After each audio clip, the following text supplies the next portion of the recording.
মিলাদ কি? অনেকের মতে পড়া যায়, আবার অনেকের মতে মিলাদ পড়া যায় না। অনুগ্রহ করে সঠিক ব্যাখ্যা জানাবেন। মিলাদটা রাসূলের যুগে ছিল না।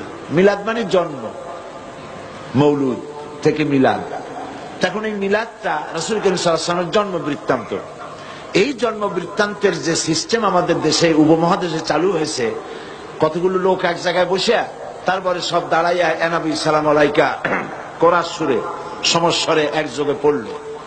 এইটা রাসূলের যুগে ছিল না, এটা সাহাবায়ে কেরামের যুগে ছিল না, এটা তাবিঈনদের যুগে ছিল না, এটা তাবিঈনদের যুগে ছিল না।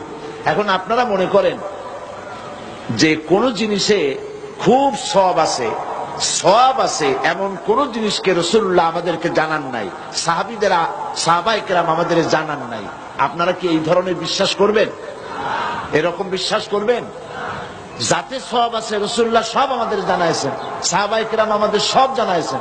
তো মিলাদে যদি সওয়াব থাকতো তো রাসূলুল্লাহ বললেন না কেন? সাহাবীদের চাইতে আমরা কি বেশি রাসূলুল্লাহকে ভালোবাসতে পারবো? জবাব দেন, পারবো? তো যদি এইটা রাসূলুল্লাহর ভালোবাসার কারণে হয়, তাহলে সাহাবীরা কেন মিলাদ পড়েন নাই? তারা কেন ইয়া নবী সালাম আলাইকা, ইয়া রাসূল সালাম আলাইকা একযোগে দাঁড়ায় পড়ে নাই? এই কথাগুলি বোঝেন আপনারা? রাসূলের যুগে নাই, সাহাবীদের যুগে নাই, তাবিঈনদের যুগে নাই, তাবিঈনদের যুগে নাই। রাসূলুল্লাহর ইন্তেকালের 600 বছর পর মিলাদ আবিষ্কার হয়েছে। এইরকম একটা সুস্পষ্ট বিদআত মুসলমানদের পালন করা উচিত নয়।